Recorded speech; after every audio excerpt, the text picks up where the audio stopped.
Sir, I think it's a fantastic way to take exams and like takes the কে কথা বলে whole এটা idea. কে কথা বলে Sir, আমি বলতেছিলাম ছবি ছাড়া কথা বলো কেন? Sir, I'm in a dark room right now, so I can't even. What are you doing in a dark room? Like, sir, I kept my room dark. That's why you can't even see me if I turn my video on. Sir, I'm gonna like. Light জ্বালাতে কি অসুবিধা আছে? না sir, অসুবিধা নেই। আচ্ছা ঠিক আছে, বলো থাক তোর সমস্যা আছে কিছু। বলো লাবিব, বলো। হ্যাঁ, what are you saying, Labib? Yes, sir. So it's a really nice way to take exams, and when it takes the whole idea about exams. আমাদের একটা idea হচ্ছে assessments and everything, but these exams kind of like think about exam as a mean for letting students study, okay? So which is really great. এটাই অ্যাপ্রোচটা খুব ভালো লাগছে আর কি। Somebody else makes us work hard, which is not, I'm not sure what I feel about that, but it makes us work hard. Anybody else? Sir, I feel like Sir, এই পরীক্ষাটা sir কে কথা বলতে শুরু করেছে কে? Sir Mubin. না, মুবিনের আগে। হ্যাঁ, বলো Shayara. Can you see me? I can see you.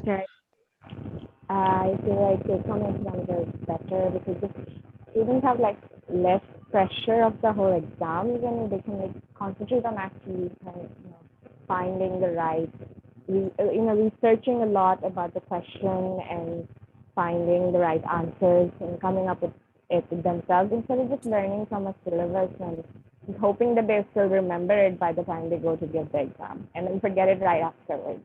Like this way, I feel like I remember more of the stuff that I write about. আচ্ছা, একটা জিনিস সবাইকে বলি, তোমরা স্টুডেন্টসরা পরীক্ষা দিতে যাচ্ছ না, it's taking an exam, not giving. বাংলাতে giving a পরীক্ষা দিচ্ছি থেকে give বলছো, but correct হচ্ছে I'm taking an exam. আচ্ছা, anyone else wants to say anything different? এটা শোয়েরা কে জানি কথা বলেছিল. Some young man had started talking. Mubin নাকি? ও ইয়েস স্যার। হ্যাঁ বলো ভাই। না স্যার, ওই আমি যেটা বলতে চেয়েছিলাম স্যার ওটা এইমাত্র স্যার বলে দিয়েছে স্যার। Anyone else? স্যার আমি বলবো। হ্যাঁ বলো ভাই, কে তুমি? স্যার বলো। স্যার, যেহেতু এগুলা মানে আমাদের ইকোনমিক্স এর জিনিসগুলো আসলে তথ্য নির্ভর আর কি, যে তথ্যটা বেশি আসলে আমাদের কাছে ইফেক্টিভ মনে হয়, তো যার জন্য হয় কি যে আমরা যখন গুগল করতে যাচ্ছি বা কোনো একটা আর্টিকেল পড়তে যাচ্ছি বা কোনো একটা কিছু পড়তে যাচ্ছি পিডিএফ থেকে বা যে কোনো জায়গা থেকে, আমাদের যেই পার্টটা মনে হইতেছে যে না এই পার্টটা ইফেক্টিভ বেশি বা এই এক্সাম্পলটা আরো বেশি রিয়েলিস্টিক মনে হবে, তো যার জন্য হয় কি ঘাটাঘাটি করার থ্রুতে আমরা আরো বেশি মানে জানতে পারতেছি এক্সামের থ্রুতে, এবং ওগুলা হচ্ছে ইমপ্লিমেন্ট করতে পারতেছি খাতায় আর কি, যার জন্য আর কি মানে এটা আরো ইফেক্টিভ বেশি হয় আর কি। যাকে তুমি বলছিলে বলো। আর ইন ন্যাচারালি তো সরি বলো আরো বলো স্যার, ইন ন্যাচারালি হয় কি যে আমরা পরীক্ষার আগে বেশি আরো মানে পড়ার টাইমে বেশি সময় দেই ইন জেনারেল থেকে, তো দেখা যায় যে ওই সময়টা যদি হোম অ্যাসেসমেন্টে থাকে তো ওর খাতিরে আরো বেশি একটু হয়তো কাজ করা বা পড়াটা বেশি হয়ে যায়। যাকে তুমি বলছিলে কি বলো? আমি বলছিলাম যে I think both of like taking exams and take home assignments দোনোটাই হচ্ছে important. Both of them have their pros and cons. But যদি if you see যে কোনটা better, তাহলে take home assignments are better than taking exams personally আর কি, but I think দোনোটা important. আচ্ছা, anybody? Sir, I want to say something, sir. Anybody? আচ্ছা তুমি বলো, তারপরে if anybody disagrees to বলো। রাকিব বলো ভাই। Yes sir.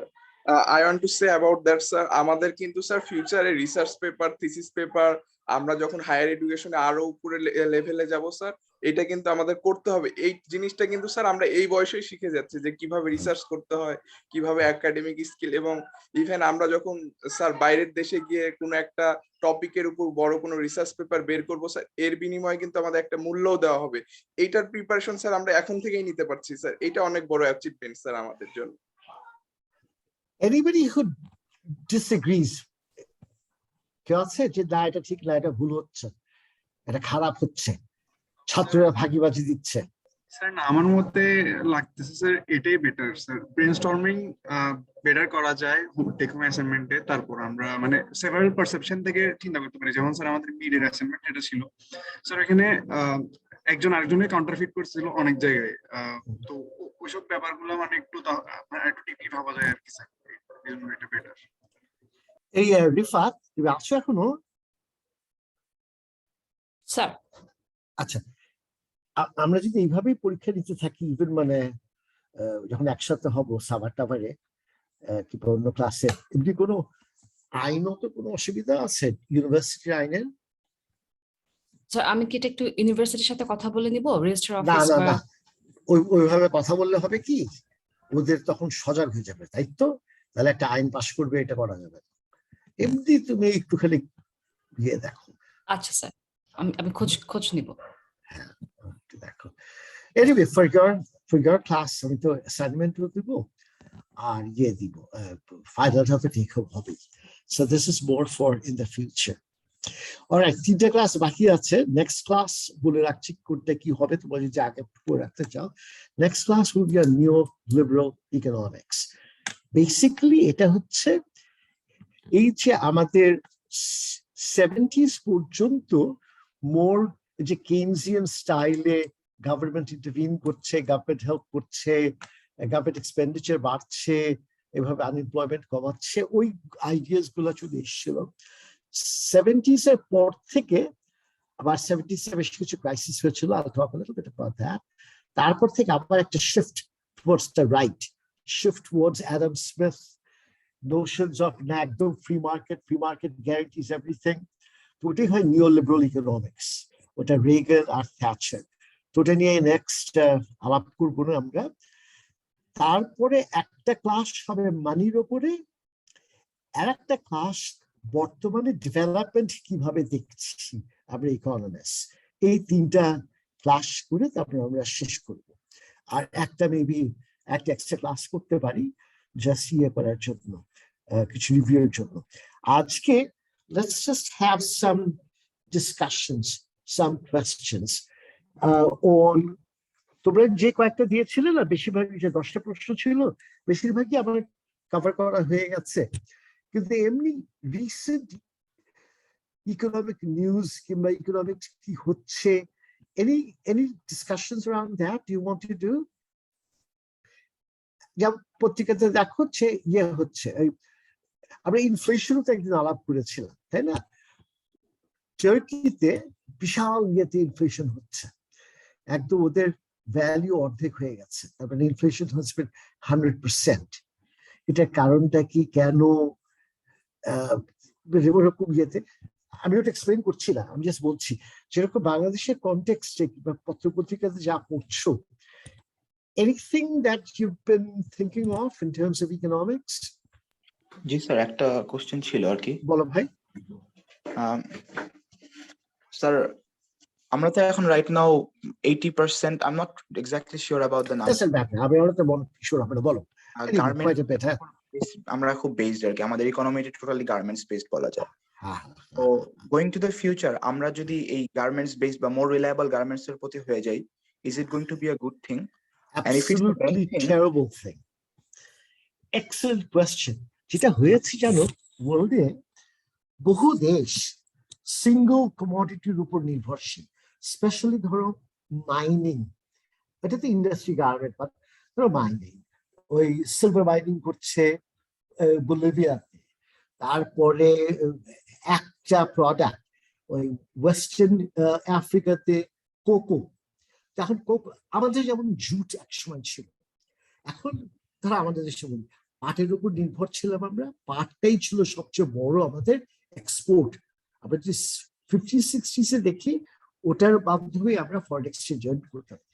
এখন ওয়ার্ল্ড মার্কেটে যখনই পাটের চাহিদা কমা শুরু করলো, কারণ সিনথেটিক জিনিস নিয়ে লোকে ইউজ করা শুরু করেছে, তো ডিমান্ড যখন কমে যায় তখন প্রাইস কি হয়? চাহিদা কমলে প্রাইস কি হয়? Price falls. হ্যাঁ, এটা তো আমরা একদম প্রথম দিকে একটু বলেছিলাম, ডিমান্ড সাপ্লাই সিম্পল ইয়েতে। So when the demand goes down, price falls. So when price falls, if we are only dependent on jute, তাহলে আমরা যা আয় করি, suppose say price falls by 50%. তো 50% প্রাইস ফল করলে আমরা আগে যা আয় করতাম তার থেকে 50% আরো কম, বাট 50% কম আয় করছি, তাহলে আমাদের সাংঘাতিক ক্ষতি হয়ে যাচ্ছে না? সো যদি আমরা 8টা 10টা 20টা প্রোডাক্ট নিয়ে করতাম, তাহলে একটা ফল করছে কিন্তু অন্যগুলো রয়েছে। যেমন আমেরিকাতে ওদের স্টিল প্রোডাকশন ফল করেছে বিকজ বিভিন্ন কারণে। একটা কারণ হচ্ছে যে ওদের অন্য জায়গায় কম্পিটিটিভ প্রাইসেস দিতে পারছে, আর কি বলে তোমার কানাডা, বিভিন্ন দেশে। তার কিংবা গাড়ি যদি ধরি, একসময় গাড়ি America biggest manufacturers of cars, এখন জাপানের সাথে কম্পিটিশন, অন্যান্য দেশের সাথে কম্পিটিশনে আমেরিকার গাড়ি বিক্রি হয় না। এমনকি আমেরিকার গাড়িগুলো প্রডিউসড ইন মেক্সিকো, অন্য সব দেশে অ্যাসেম্বল লেবার কস্ট কম। তো আমেরিকা যদি শুধুমাত্র গাড়ির উপর নির্ভরশীল থাকতো তাদের অর্থনীতি, তাহলে কোলাপস করতো, কারণ গাড়ি সেখানে তৈরি হচ্ছে না, গাড়ি ফ্যাক্টরি সব বন্ধ হয়ে যাচ্ছে। কিন্তু যেহেতু আমেরিকা আরো অনেক কিছু রয়েছে, স্পেশালি ওদের কার ইন্ডাস্ট্রি ফলো করেছে, কিন্তু টেকনোলজি, সফটওয়্যার, হার্ডওয়্যার এইগুলো অনেক ইনক্রিজ করেছে। তো টেকনোলজির মার্কেট অনেক বাড়াতে এই সার্বিকভাবে অর্থনৈতিক ক্ষতিটা অনেক কম হয়েছে। তবে ক্ষতিটা হয় কি, আমরা যারা কার ইন্ডাস্ট্রিতে কাজ করছি, we lose our jobs, কিন্তু new jobs are getting created in the technology industry. যে সিলিকন ভ্যালি নাম শুনেছ, সান ফ্রান্সিসকো বে এরিয়াতে ওইদিকে, এগুলো একেবারে ভীষণ আকারে বাড়ছে। তো সেই জন্য একটার উপরে নির্ভরশীল হলে ক্ষতি। এটা বহু জায়গায় হয়েছে। বলিভিয়াতে ওদের টিন মাইন্স ছিল, সাংঘাতিক আকারে ফল করে, বিকজ এটা প্রোডাকশন কমে গেছে। কিউবা একসময় নির্ভর ছিল সুগার কেন প্রডিউস করে এই চিনি এক্সপোর্ট করতো, লার্জ এক্সপোর্টার, এবং কিউবার বাড়তে শুরু করেছিল ইকোনমি ওটার উপর নির্ভর করে। এবং রাশিয়া তাদের বিরাট একটা প্রোডাকশন কিনে নিত। এখন কি হলো, যখন সোভিয়েত ইউনিয়ন কোল্যাপস করলো, তখন সোভিয়েত ইউনিয়নের টাকা শেষ। সেদিন বললো না দেখেছো পুতিন বললো সেই সময় এই অভাবে সে কেজিবিতে চাকরি করতো, কিন্তু পার্ট টাইম সে গাড়ি চালাতো, কারণ বেতন পেত না। রাশিয়াকেই ইকোনমিক কোল্যাপস হয়েছিল আর্লি 90s। তো তখন রাশিয়া কাছ থেকে আর কিনে না, কিউবা থেকে। এবং এদিকে আমেরিকা কিউবার কাছ থেকে কিনতে দিবে না অন্য কাউকে, আমেরিকাও কিনছে না। সো কিউবাস ইকোনমি, আমি সুগার কেন দিয়ে সুগার প্রডিউস করছি, I don't have a buyer, বাস ফলো করা শুরু করলো। পলিটিক্যাল প্রেশারের কারণে ওয়ার্ল্ড মার্কেটে কম্পিট করতে পারছি না, বুঝলাম? তো সেই জন্য very important to diversify one's economy. If we are only dependent on garments, হ্যাঁ এখন ঠিক আছে, but you never know 10 years পরে কি হবে। Already we are getting stiff competition. তবে এখন পর্যন্ত আমরা টিকে আছি কেন? Because আমাদের শ্রমিকরা, গার্মেন্ট শ্রমিক আর the lowest paid garment শ্রমিক around the world. ভিয়েতনামও লাভ করে and pays twice as much as our salaries. আমরা একেবারে শ্রমিকদের শোষণ করে আমরা লাভ করছি, কিন্তু we are not very efficient. তো এটা যদি হয়, আর এবং এটা বলে আবার শ্রমিকের বেতন বাড়াতে পারে না, গার্মেন্টস বলে হাই বাংলাদেশ ফল যদি শ্রমিকের বেতন বাড়াও।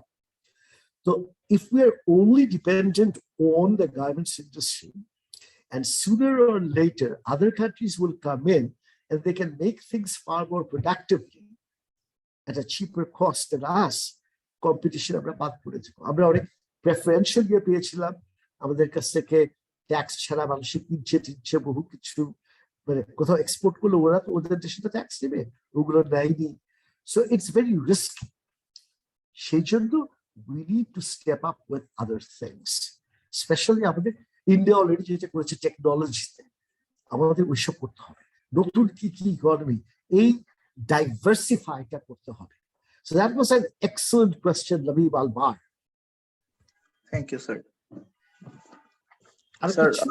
so হ্যাঁ, You're suggesting we're Because I'm diverse. not, I don't have a planned lecture for today. I just wanted this to be some discussions. Huh? Sir. Labi Balbar ছাড়া আর কেউ অন্য কিছু? এই রাকিব, তুমি কি পড়াশোনা করছো? Rakib, what's your major? Mehraj Hussain, what's your major? Sir sir আমার মেহরাজ। মেজর, হ্যাঁ স্যার আমার মেজর হচ্ছে ট্রিপল ই স্যার। ট্রিপল ই, আচ্ছা ঠিক আছে। কি চাকরি করবা পরে? স্যার স্যার আমার একজন এন্টারপ্রেনার হওয়ার ইচ্ছা আছে স্যার। এমনি ফার্স্টে হচ্ছে একটা বেসিক যেমন হেভি ইন্ডাস্ট্রি গুলা পিএসআরএম কেএসআরএম যেগুলো হেভি ইন্ডাস্ট্রি আছে স্যার, এগুলা দিয়ে যাওয়ার ইচ্ছা স্যার। মানে আচ্ছা, ইঞ্জিনিয়ারিং সাইডে কোন চাকরিগুলো কমে গেছে, কোন জায়গায়? যেমন এক সময় ছিল খালি ম্যাক্সিমামই হয় সিভিল ইঞ্জিনিয়ারিং কিংবা মেকানিক্যাল ইঞ্জিনিয়ারিং, এইগুলোই করতো বেশি, তাই না? তো ওগুলো কি চাকরি এখন অনেক আছে নাকি, না কমে গেছে? না স্যার, সিভিলের অনেকই আছে স্যার, কিন্তু ইঞ্জিনিয়ারিং এর কোন অ্যাসপেক্টে ইয়ে কমে গেছে, চাকরি কমে গেছে? স্যার ওয়াটার রিসোর্স, তারপর হচ্ছে আমি বলতে গেলে হচ্ছে টেক্সটাইল ইঞ্জিনিয়ারিং। বেসিক্যালি আমাদের বাংলাদেশের টেক্সটাইল শিল্প যতটুকু বাড়তেছে, কিন্তু বাইরের দেশে তো তেমন একটা এখন টেক্সটাইল শিল্পটাকে ওরা কমিট করতেছে স্যার। তো টেক্সটাইল ইঞ্জিনিয়ারিং অনেক ক্ষেত্রে স্যার এখন মানে মানে অনেক ব্যাকডেটেড আছে sir. So when you're looking for employment, that's another thing. Employment is tied to your local economy, Bangladesh economy, and also the global economy. In the sense that assess the global market you put so industrial development যদি না continue করে, employment কি? Employment is driven by private and public sector employment. Public sector বাংলাদেশে অনেক বড়। সরকারি চাকরি বেশিরভাগ ক্ষেত্রে কিন্তু সরকারি অফিসে যে ভালো কাজ করে, কঠিন কাজ করে, I know this, but সরকার যখন ফ্যাক্টরি টাক্টরি চালিয়েছে অনেক ক্ষতি হয়েছে। যেমন বলেছিল তোমরা একটু আগেও অন্য ক্লাসে ইএমবিতে, যে আমাদের ন্যাশনালাইজ করার পরে আমাদের ফ্যাক্টরি গুলো চলেনি। ইভেন তো আমরা সমাজতন্ত্র চেয়েছি, ন্যাশনালাইজ করতে চেয়েছি, চুরি করেছে। যারা ম্যানেজার তারাও চুরি করছে, যারা শ্রমিক তারাও চুরি করেছে। সেই সময় 70s এর কথা বলছি, পুরো জিনিসটা ফেল করেছে। তো সরকারি চাকরি যদি আপাতত বাদ দিই, চাকরির মার্কেটটা হচ্ছে প্রাইভেট সেক্টর মাধ্যমে। এখন প্রাইভেট সেক্টর কোন ফিল্ডে যাবে? ধরো আমরা গার্মেন্টস, এখন অনেকেই যে গার্মেন্টে 3 মাস 6 মাস ট্রেনিং নিয়ে তারপরে গার্মেন্টসে ঢুকে, তাই না? এখন গার্মেন্টস যদি দেখছো ডিমান্ড, ওই জন্য সব অনেকে গ্রাম থেকে এসে এই 3 মাসের ট্রেনিং নিয়ে গার্মেন্টস এর চাকরির জন্য অ্যাপ্লাই করছে।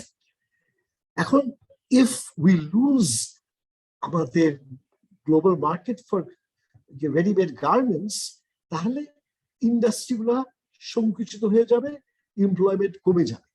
তো সেই জন্য এই যে যারা এক্সপেক্ট করছে এমপ্লয়মেন্ট 3 মাস 6 মাসের ট্রেনিং নিয়ে, what will happen to them? আমেরিকার যে এক্সাম্পল দিলাম, স্টিল মিলসে, তারপরে অটোমোবাইল ইন্ডাস্ট্রিতে তারা বেকার। এক একটা আমেরিকার স্মল টাউন, এইসব ধরো ওয়েস্ট ভার্জিনিয়া, কি যে অভাব, এবং বসে ওখানে ওই সবচেয়ে বেশি ড্রাগস চলে, বিকজ লোকজন এত অভাবের মধ্যে, এত আইসোলেটেড, এলিয়েনেটেড, কোনো হোপ নাই, ওই ইয়ে খাচ্ছে এবং ড্রাগসে প্রচুর লোক মারাও যাচ্ছে। দেখেই বোঝা যায় ডিকেইং, ডিক্লাইন। এর মানে এই না যে ইকোনমির অন্য জায়গায় চাকরি নাই, কিন্তু ওরা এটাই সারা জীবন করে এসছে, কোল মাইনিং। আমরা তো এখন এনভায়রনমেন্টাল কনসার্নে কোল মাইনিং বন্ধ করার চেষ্টা করছি, তো এটা যাবে কোন? So even within a country এক একটা ইন্ডাস্ট্রি কোল্যাপস করে, unless we are able to shift very soon, দেখা যাবে সেই ইকোনমিতে, সেই ইন্ডাস্ট্রিতে বিরাট কে দেখা যাচ্ছে। So as a young person, you have to be able to figure out either যে আমি যেটাতে যাবো সেটা এক্সপ্যান্ড করছে কিনা, or B, that if I know something is going down, how can I be retrained তাড়াতাড়ি করে, এখান থেকে না করে আমি অন্য জায়গায় কোথায় যেতে পারি। That for a government then, কারণ আনএমপ্লয়েড বাড়লে সরকার ফল করবে। ট্রাম্প এর জয় জিতার একটাই কারণ ছিল, সে তো মিথ্যুক, কিন্তু সবাইকে বলে দিয়েছে যে ডেমোক্র্যাটসদের কারণে তাদের চাকরি নেয় এবং ট্রাম্প এসে এদের সবারই চাকরির ব্যবস্থা করবে, একটা চাকরির ব্যবস্থা করে। কিন্তু সে তখন গালাগালি দেওয়া শুরু করেছে, এই যে চায়না, এই করো, এই যে এই ইমিগ্রেন্টরা এরা তোমাদের ক্ষতি করছে। এই জন্য তখন ওদের যে আনএমপ্লয়েড এইটা জায়গা থেকে করে, ঠিক আছে মুসলমানদের মার, মেক্সিকানদের আসতে দিও না, ওই জায়গায় যে এইভাবে জিতছে কি বলে তোমার ট্রাম্প। কিন্তু the real problem of unemployment in that sector in these states is crucial and critical. So as an economist, you'll have to recognize both what is happening and then how can the shift be made. So তোমাদের আলাপ আলোচনা হচ্ছে তখন don't let people tell you যে সরকার এটা সব collapse করেছে, এখানে চাকরি নাই, কিচ্ছু নাই, চাকরি কোথায় আছে ওইদিকে নিয়ে যাওয়া। সেখানে গভর্নমেন্ট ক্যান হেল্প রিট্রেন করার ব্যাপারে। ঠিক আছে, গার্মেন্টস শ্রমিকরা এটা পারছে না, এই লেভেলে আর কি ধরনের ট্রেনিং দিয়ে কিছু করা যেতে পারে আর কি। আর youth unemployment is a big area. আচ্ছা মেহরাজ, কিছু বলবা?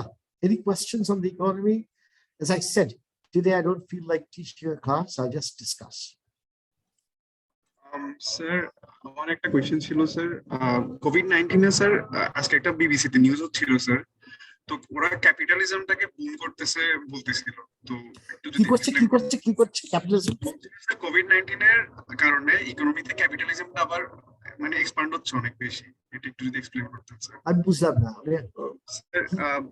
ইকোনমিতে কিন্তু কেন এটা বলছে, কি বলছে আমি বুঝিনি, না পড়লে ওটা বুঝবো না ভাই। স্যার চায়না, তারপর আরো অনেকগুলো এক্সাম্পল দিছিলাম, ফুল নিউজটা দেখতে পারি নাই, চায়নাটা ক্যাপিটালিস্ট না, কিন্তু বলতেছে ক্যাপিটালিজম বুম করতেছে ওরা আস্তে আস্তে আবার। ও বাস চায়নাতে ক্যাপিটালিজম আসছে, আমি ভাই ওটা না পড়ে আমি ঠিক বলতে পারছি। আচ্ছা আচ্ছা, তবে মনে আছে এর আগে আমি বলেছিলাম যে সোভিয়েত ইউনিয়নের ব্যাপারটা যে স্টেট ক্যাপিটালিজম, এমন না যে এখানে আমেরিকার মতো ক্যাপিটালিজম হচ্ছে, কিন্তু যেহেতু রাষ্ট্রের কন্ট্রোলে, রাষ্ট্রে যারা নিয়ন্ত্রণ করছে তারা অনেক লাভবান হচ্ছে, মানে সেই ধরনের একটা কিছু আলোচনা করেছিলাম। সো ক্যাপিটালিজমে যেরকম আমরা বলি ক্যাপিটালিজম খারাপ, কারণ শ্রমিকরা যা উৎপাদন করে শ্রমিকরা তার ফল পায় না। সো সোভিয়েত ইউনিয়ন এক সময় চীনও অনেক ক্ষেত্রে, সব ক্ষেত্রে না, অনেক ক্ষেত্রে যা উৎপাদিত হয় পণ্য তার সম্পূর্ণ সুবিধাটা শ্রমিকরা পায় না, যার জন্য আমরা ওটাকে ঠিক সমাজতন্ত্র বলি না, মানে মার্কসের ইয়েতে ধারণা সমাজতন্ত্র বলি না। তো এখানে কি লেখা ছিল বিবিসি, আমি তো পড়িনি ভাই, আমি তো বলতে পারবো না, হ্যাঁ পড়লে হয়তো জানতে পারবো। কিন্তু আমার ওইটা তুমি খবরে শুনছিলা না নিউজ পড়ছিলা? স্যার খবরে শুনছিলাম স্যার আজকে। নিউজ যদি পড়ো আমাকে ফরওয়ার্ড করলে আমি বলতে পারবো। Okay sir, obviously sir. Sir, বলো। sir, were you able to check that book, The Confessions of an Economic Hitman? না আমি তো ভুলে গেছি। তুমি আমাকে ইয়ে করো তো, তুমি আমার ইয়েতে মেসেজে পাঠাও। আচ্ছা, হ্যাঁ টেক্সট পাঠিয়ে দাও একটা। But sir, I mean, basically what I wanted to know, the confessions he made that as in like some of the economists were hired and they were used as basically why he says hitmen, because they were basically trained and taught how to lure countries like Arab countries and some of the poor countries into debt, which would, and take out the resources from America. So he basically confessed that take out the resources from those countries. Yeah, so he basically said he felt like he wasn't only killing the economy itself, he was killing the people within it, even though there was no bloodshed, but it felt like he had blood on his hands. Exactly. No, of course. This is a global economic there. এই জিনিসটা এখনকার ধরো আমরা 60-70s এর যদি আমরা বলি, তখন কিন্তু ধরো এই যে till early 70s তেলটাই ধরি, ধরো তেল মিডল ইস্টের সব তেল, সৌদি আরবের তেল, আমেরিকান কোম্পানিজ ওই ইয়ে ছিল সেভেন সিস্টার্স নাকি বলতো, 7টা অয়েল কোম্পানি মিলে আরামকো, আরব আমেরিকান কোম্পানি করেছিল। Shell, Standard Oil, Texaco, other connection. They controlled all the raw materials for jar petrol. Saudi government, Middle East governmentকে একটা হাতে কিছু টাকা ধরাই দিত, বাদ বাকি সবই তারা এক্সট্রাক্ট করে নিয়ে যেত। হ্যাঁ, সো এটা ছিল এক ধরনের পুরো এক্সট্রাকটিভ ইকোনমি। কিংবা অন্য দেশের mines, Latin American mines, Latin American plantation, বিভিন্ন ফ্রুট কোম্পানি, ইউনাইটেড ফ্রুট, তারপরে ডোল, এটা প্লান্টেশন, কলার প্লান্টেশন, আনারসের প্লান্টেশন, ওখানে ওদের শ্রমিকদের খাটিয়ে একদম কিছু না টাকা দিয়ে, কোনো ট্যাক্স না দিয়ে সব এগুলো সম্পদগুলো নিয়ে আসতো, এগ্রিকালচারাল প্রোডাক্টস গুলা। So that was very standard. In fact 74-এ যে 73 কি 73 মেবি, ওই ওপেক হয় 73-তে, organisation of petroleum exporting countries.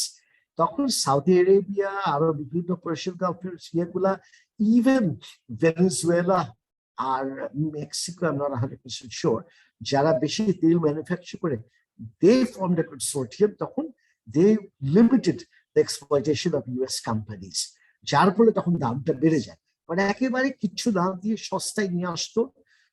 যারা পুঁজিপতি তারা তো গেইন করতো, American consumers would also gain. আমি যখন ফার্স্ট 1973-তে আমেরিকাতে যাই, মানে পড়তে যাই, তখন তেলের দাম ছিল 25 সেন্ট পার গ্যালন। যেই ওপেক ফল্ট হয়ে গেল, এই ফ্রি যখন তেল দিতে পারলো না, ইমিডিয়েটলি রাতারাতি তেলের দাম আমেরিকাতে বেড়ে গেল $1.10 15 সেন্ট করে, একদম রাতারাতি 3-4 গুণ 5 গুণ। তার মানে ওটাই ছিল ন্যাশনাল প্রাইস। আর এরা ওদের ফাঁকি দিয়ে কম দামে সব জিনিস নিয়ে এসে কম দামে বিক্রি করছিল। So yes, a lot of the economists are doing, Hitman for hire, how to negotiate and extract all this wealth. পরবর্তীতে যেটা হয়েছে, এখন এই যে যখন নিউ লিবারাল ইকোনমিক্স আমরা আলাপ করবো, এই পয়েন্টটাও যে ওটার মাধ্যমে 80s রেগান থ্যাচারের সময়ও জোর করে যেসব দেশে ধরো ইয়ে করছে, ওই সরকার সুযোগ সুবিধা দিচ্ছে গরিব মানুষের ভাতা দিচ্ছে, কিংবা গরিব মানুষকে এমপ্লয় করেছে, এইগুলো কি করে তারা বন্ধ করে দেয়। যার ফলে, কারণ আমরা ওই বাইরে থেকে ডেট নিয়ে বেশি ইন্টারেক্ট হয়ে গেছিলাম, এই জন্য তারা রুলস এস্টাবলিশ করলো যে না, সরকার এই গরিব মানুষকে খাওয়াতে পারবে না। আমেরিকাতে লাঞ্চ স্টুডেন্টসদের দেওয়া যাবে না, ফ্রি লাঞ্চ, ফ্রি চিকিৎসা বন্ধ করতে হবে, বহু কিছুগুলো বন্ধ করেছে in the name of economics, and we'll discuss that next.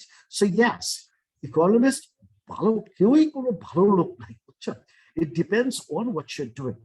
So sure, many economists have played this role. যেটা নিউলিবারাল ইকোনমিক্স সময় আলাপ করবো, ওটা এখন একটু বলে দিচ্ছি।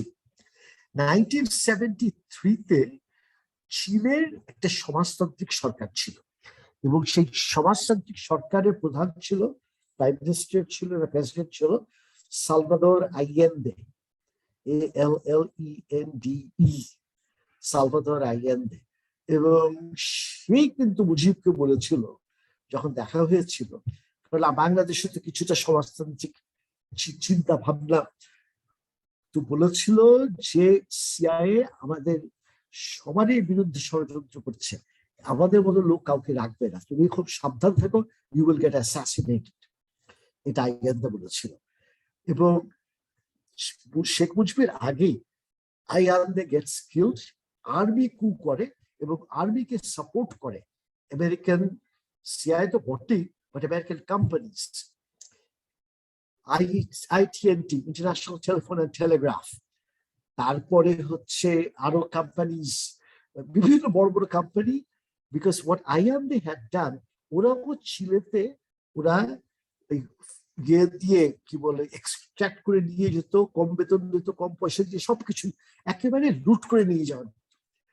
তো এইগুলো আইএমডি বন্ধ করে দিয়েছিল এবং কোম্পানি ন্যাশনালাইজ করে ফেলেছিল।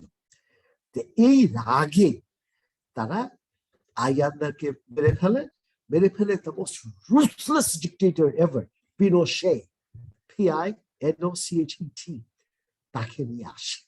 এবং পিনোশে যত লিবারেল ডেমোক্রেটিক লোকজন, সিঙ্গার একজন ছিল ভিক্টর হারা, খুব নাম করা সিঙ্গার, চমৎকার গিটার বাজাতো, স্টেডিয়ামে সবাইকে নিয়ে গেছে। ভিক্টর হারাকে নিয়ে এসছে, ভিক্টর হারা করতো, ওই মুভমেন্টে গান করতো, তোমার প্রোটেস্ট সংস করতো, সংগ্রামের গান করতো, শ্রমিকের পক্ষে গান করতো। ভিক্টর হারা সব কটা আঙ্গুল কেটে দেয়, দিয়ে বলে এইবার তোমার গিটার বাজাও। ভিক্টর হারা স্টার্ট সিঙ্গিং, হাত টাত কাটা রক্তাক্ত, he start singing, that he shot down to death. বুঝছো, এক্সট্রিমলি অপ্রেসিভ। একটা চমৎকার সিনেমা আছে, পুরনো সিনেমা, মিসিং, MISSING, যদি সুযোগ হয় দেখো। এটা সিসি স্পেসেক, SISSY, সিসি স্পেসেক নাম করে। তোমাদের আরো আগে, কিন্তু তখন তো একেবারে বাচ্চা ছিল। SPACEK, missing. It's about Chile. এবং এই সিসি স্পেসেক আর তার হাজবেন্ড আমেরিকান, কিন্তু ভেরি লিবারেল, জনগণের সাহায্য করতে চায়। ওরা চিলেতে সমাজতান্ত্রিক সরকারের সাথে থাকতো। So he was picked up with the military, তো হারিয়ে গেছে। তো তার বাবা, ছেলের বাবা, মানে সিসি স্পেসেকের বয়ফ্রেন্ড হাজবেন্ডের বাবা আর কি, সে তো আমেরিকান, সে বিশ্বাস করে না আমেরিকা কোনো খারাপ কাজ করতে পারে, এই সব ইয়াং ছেলেবেলা তোমরাই নষ্টের মূল। So he goes down to search for his son, the missing son. চমৎকার স্টোরি, টক্স অ্যাবাউট কি হয়েছিল। বাট এনিওয়ে, এটা হওয়ার শিকাগো তখন Nobel prize winner Milton Friedman নাম করে ইকোনমিস্ট। মিল্টন ফ্রিডম্যান এবং তার লোকজন, এরা ওই পুরা ক্যাপিটালিজম, ওল্ড অ্যাডাম স্মিথ টাইপের মার্কেট এবং অ্যান্টি কেইনস, যে মার্কেট সবকিছু করবে, আনএমপ্লয়মেন্ট হলে হোক, লোকে না খেয়ে মরা হোক, সরকার কিচ্ছু করবে না, সরকার কোনো কাউকে সহায়তা করবে না, মার্কেট নিজেই সবকিছু ঠিক করবে। তারা তখন চলে যায় এই মোস্ট রুথলেস ডিক্টেটর মিল্টন, কি বলে, এই পিনোশেকে হেল্প করার জন্য ইকোনমিক্স হিসাবে এদেরকে বলা হতো দ্য শিকাগো বয়েজ। এই মিল্টন ফ্রিডম্যান আর তার সাথে তার friends, partners, students from Chicago, এবং তারাও ওই পুরা old style capitalism, only the market, এটা করে। এতে বড় লোকরা আরো বড় লোক হয়, গরিব আরো গরিব হয়, কিন্তু মানে ওটা এস্টাবলিশ করে। ওতে ইকোনমি বাঁচে ঠিকই, কিন্তু লোকের কষ্ট। এগুলো, হ্যাঁ, ইকোনমিস্ট এগুলো করেছে। কেইনস যেমন আছে, আবার কেইনস এর অপোজিটে মূলত দুটা স্ট্রিম।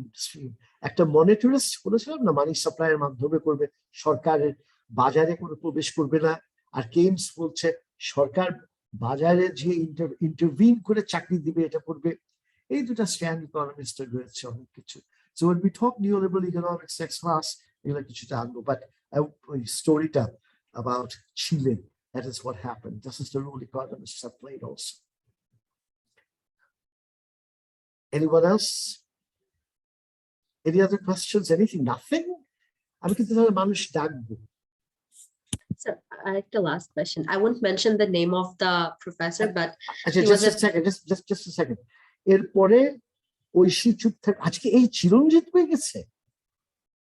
চিরঞ্জিত, ওই ভাই তুমি? আচ্ছা বলো ঐশী। তাহলে বলতাম চিরঞ্জিত ঐশী কথা বলতে পারবে না, যাকে অনেক কম কথা বলে ইদানিং।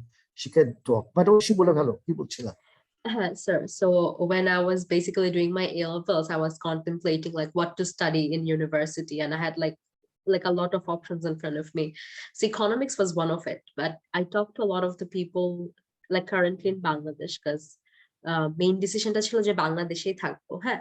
So like a former VC of a university, I won't mention his name since the class is recorded, Doesn't matter, but he basically told me, he basically told me that if you want to be a true economist, then you have to try to get into the government administration, and okhane gele, like at the end of the life, you'll be pretty frustrated when you see people making wrong decisions and wrong people making the decisions, and you have no say in it.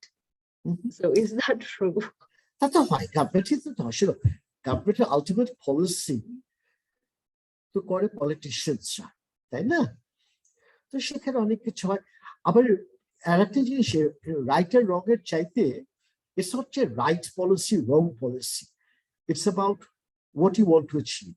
ধরো যারা Ronald রেগানকে advice করেছিল যে না, অথবা Margaret থ্যাচারকে, যে welfare দেওয়া যাবে না, গরিবকে সহায়তা করা যাবে না, it's not wrong policy.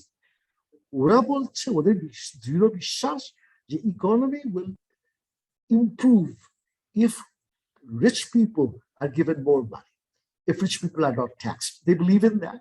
So the economists aren't wrong economists. You may disagree with those values. Our value system is completely different. So our value system, it is people that are at the center of everything. People are at the center of the economy and of development. So yes, it is people's innate right to ask for free medical care, to ask for free schooling, including the university. If somebody is unemployed, it is their constitutional right to have the government pay for them. যেটা Norway সুইডেনে কিছুটা করে, ভালোই করে বেশ। হ্যাঁ, so ওইটা হচ্ছে একটা values.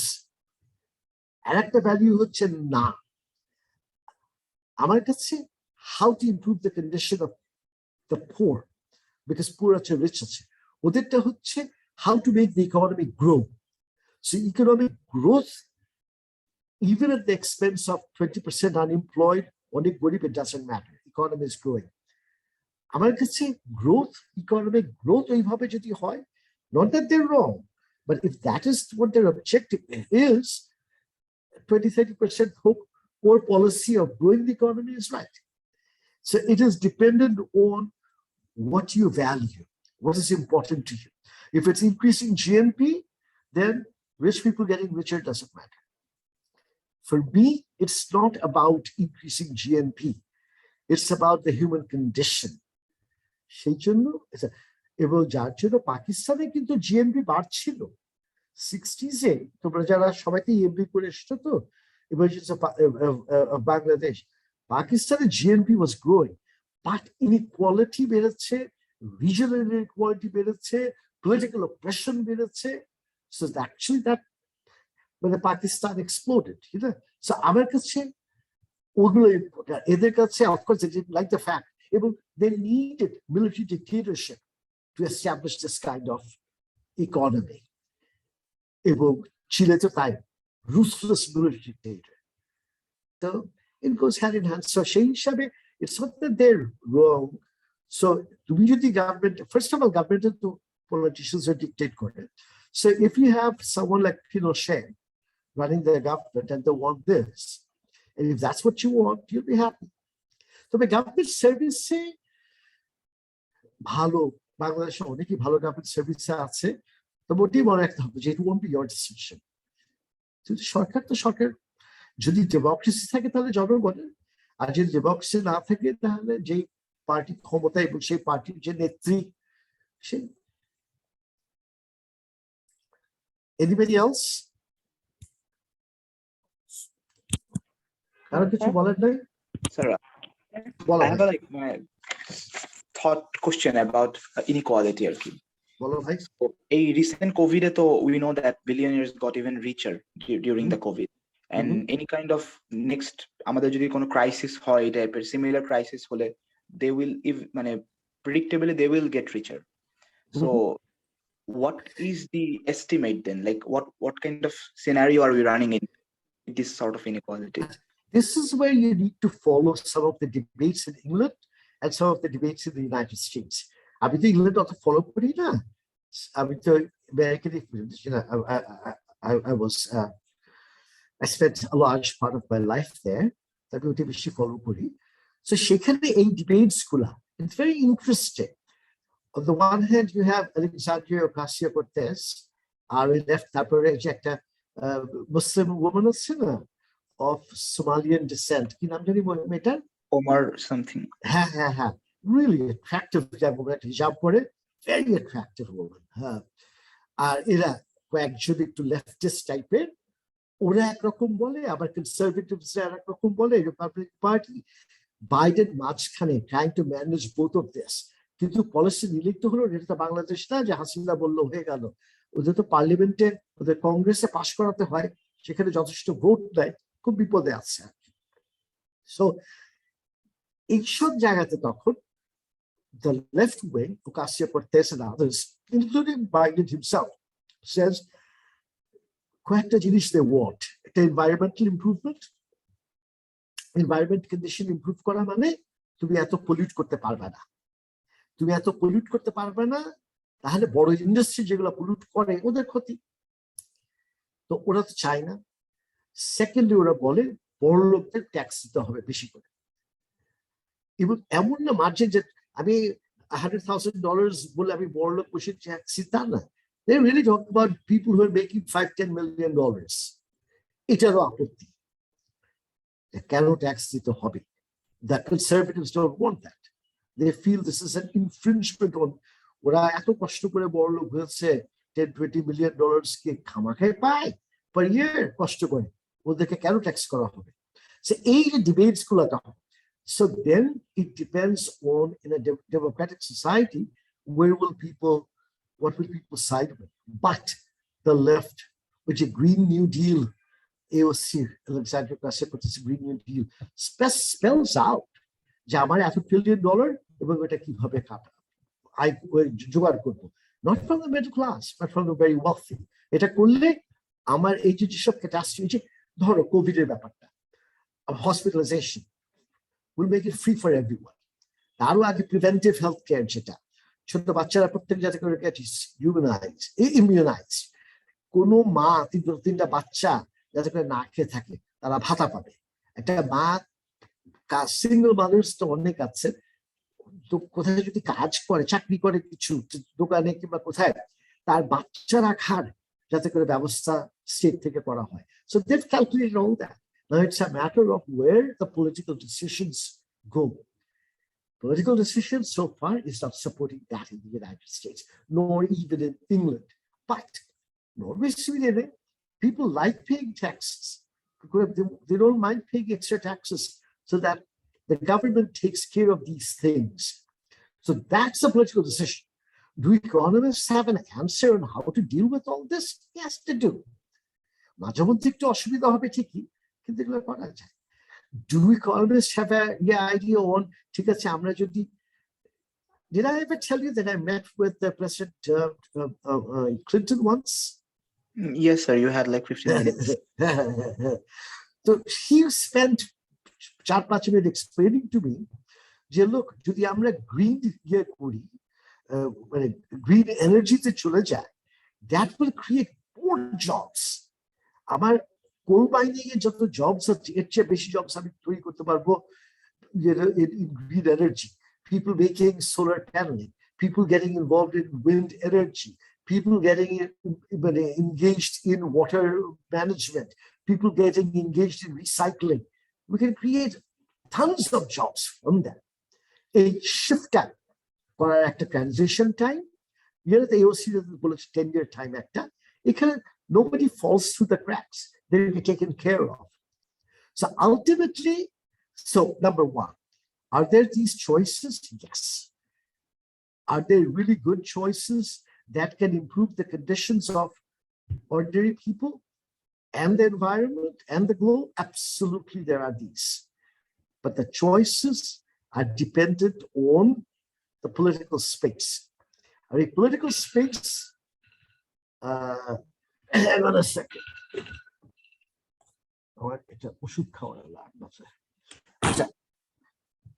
A political space, American elections is dependent on money. Hundreds of millions of dollars. Presidential election গতবার $1 billion বেশি খরচ হয়েছে। এই টাকাটা আপনি দিবে কে? এই টাকাটা বড় বড় কোম্পানিরাই দেয়। বড় কোম্পানি বলে যে ট্রাম্পকে, I will give you $100 million তোমার ইলেকশনের জন্য, কিন্তু তুমি মেক শিওর আমার কোল মাইনিংটা যেন বন্ধ না হয়, মেক শিওর যে আমি যেটা পলিউট করছি এটা যাতে বন্ধ না হয়, মেক শিওর যে আমাকে আলাস্কাতে অয়েলের ড্রিল করতে হয়। আলাস্কা খুব ফ্র্যাজাইল ইকোসিস্টেম, ওখানে অয়েল ড্রিলিং বেশি হলে সাংঘাতিক ক্ষতি হয়ে যাবে এনভায়রনমেন্টে।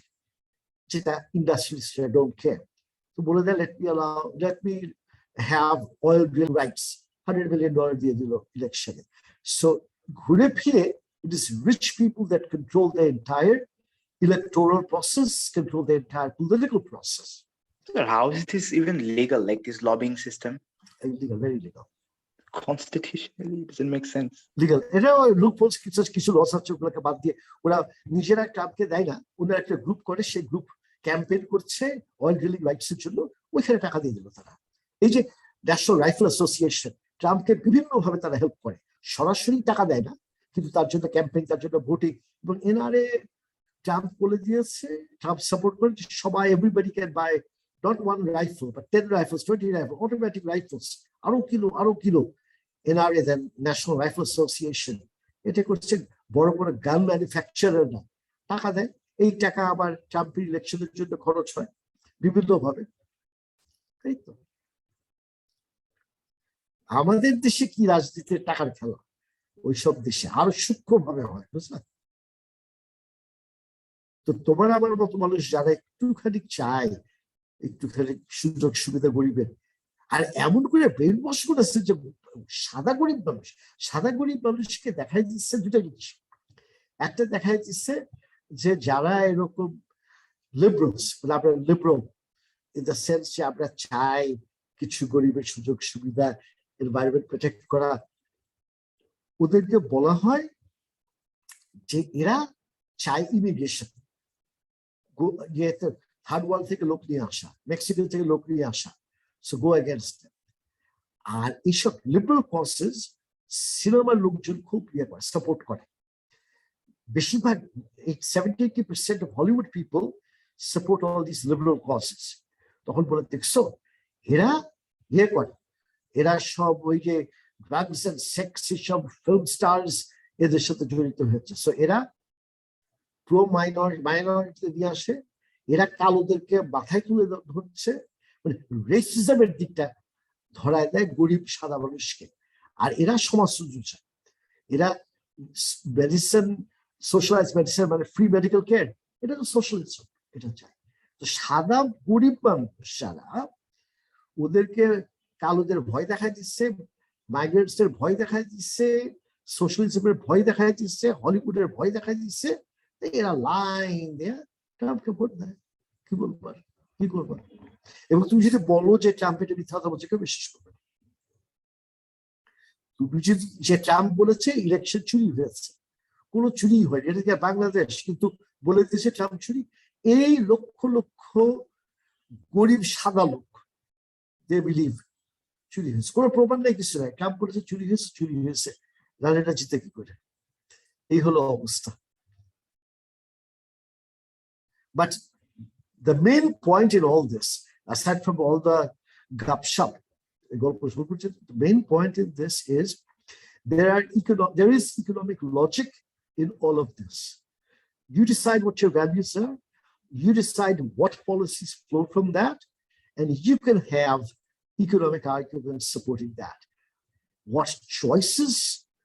It's a lot of choices. What finally gets done is dependent on the political space. And that political space is dominated by wealthy people in the US. আমাদের দেশে ধরো এইটা যে বড় বড় যারা বিজনেস আছে, মেক্সিমকোই এক সময়, মেক্সিমকো বলে, আমি জানি না, আমি কিছু জানি না, আমি শুনছি ওই স্টক মার্কেট থেকে একবার অনেক স্টক মার্কেট উঠে ঠাস করে পড়ে গেছিল, এবং হাজার হাজার কোটি কোটি টাকা মানুষ, কিছু কিছু মানুষ বানিয়েছিল, ইনক্লুডিং মেক্সিকো, এবং বলে ওকে যে Mexico was involved in all this. তো কি কিছু হয়? মেক্সিকোর লোকের গভর্নমেন্টের মধ্যে আছে। তারপরে এই যে এটা তো চোখেই দেখা যায় কত জমি বেদখল, ওই যে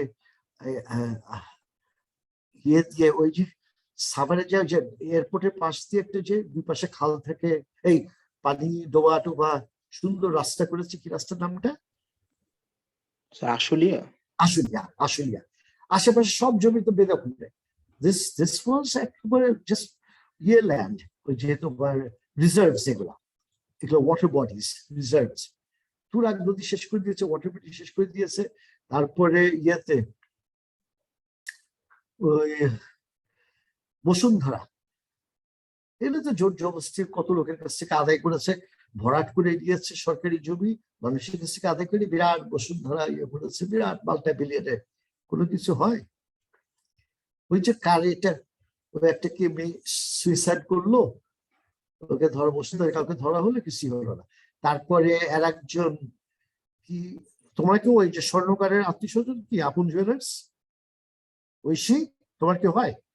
না না না স্যার, আমি যে মেয়েটার নাম বলছিলাম মুনিয়া, আই মিন ওদের কিছুই হলো না এত মানে। আচ্ছা, আর চিন্তা করো যে ইয়ে ওই আপু জুয়েলার্স এর ছেলে ফ্রান্সিস দিয়ে রেপ করেছে দুটা মেয়েকে, কিচ্ছু হয় না। কি বলবো আর, রেয়ার কেসে একটা দুটো হওয়া পড়ে। এনিওয়ে, আজকে আসলে গল্প করতে একটু চেয়েছিলাম তোমাদের সাথে, বাট নেক্সট ক্লাস খুব সিরিয়াসলি লেকচার করবো, ঠিক আছে? আমি ডাবল কফি খেয়ে করবো। I just wanted to relax a little bit. So we've got 3 main classes. One is on neoliberal economics. You need to know that because that ties in with the current economics around the world, what's happening. Second will be on money. That's the third one. And people keep working. Sir, how economists see economic development and how do you perceive? Oh, about development economics and about other choices on that. Yes. Okay, I'll get you. Bye-bye. Sir, sir, it's like 20th of December, sir. Amra assignment 2 kobe pabo ar final. In about 10 minutes, I'll send it to Rifat. So check your email in 15 minutes, right? Okay, sir. এখন 2107 রাত 9টার সময় 9:30টার সময় check করে assignment পেয়ে যাবে, ঠিক আছে? Due কখন? স্যার ডিউ কখন থাকবে? ডিউ যখন দিবা 31 এর আগে দিয়ে দিও, বিকজ 31 এ তো আমরা ফাইনাল দিব। ও আচ্ছা, ওকে। আর viva, don't study for the viva, there is nothing to study. I will just তোমাদের সাথে ওই একটু গল্প সল্প করবো, একটু যাচাই করবো, একটু গল্প করবো, বাস। Don't worry. স্যার ফাইনালে স্যার আমরা কতদিন পাবো? ফাইলে কতদিন চাই, কতদিন? রিফাত আছে সেখানে, চলে গেছে বেচারি না? ওই রিফাত জানাবে তোমাকে, আমি জানি না যতদিন চাও, কিন্তু আমাদের তো সাবমিট করতে হবে, আমাদের তো ডেডলাইন হচ্ছে না, maybe a week, maybe 10 days. Okay sir, thank you. আচ্ছা, ঠিক আছে, খুদা হাফেজ, thank you so much, stay well সবাই। Thank you, sir. Sir. Have a good day. Thank you sir, আসসালামু আলাইকুম। ওয়া আলাইকুম আসসালাম।